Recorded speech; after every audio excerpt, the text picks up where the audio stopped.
در زمان آقای احمدی نژاد من یادم میاد که مثلا یه ایرانی رو رفته بودن از آمریکا پیدا کرده بودن، این شده بود قبلگاه دستگاه سیاست خارجی ما. بابا اون اصلا یه ایرانی خاص بود، اصلا اون اشتباهی اونجا بود، اون اصلا یه چیز خاصی بود.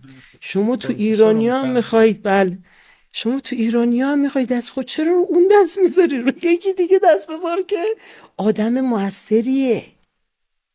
اینایی که گاهی وقت ما روشون دست میذاریم، گاهی وقت من حس میکنم تو بعضی از مواقع اینا پول میگیرن آدرس غلط به کشور بدن.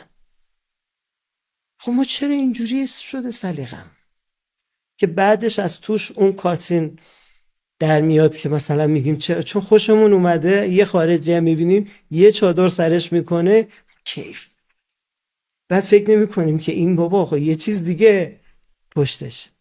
پس ما تو سلیقه بهره برداری از ایرانیان خارج از کشور دوچار اشتباهات عمده هستیم، تو نگاه کردن به اونها دوچار اشتباهات عمده هستیم. و تا وقتی که ببین ما کاوه مدنی رو داشتیم، اینا رو صادر میکنیم، یه سری ایرانیان خاص که در همون جاها مهجور هستن رو وارد میکنیم. اون مریم میرزاخانی رو ما صادر میکنیم، بعد جاهاشون کیا رو اینجا وارد میکنیم.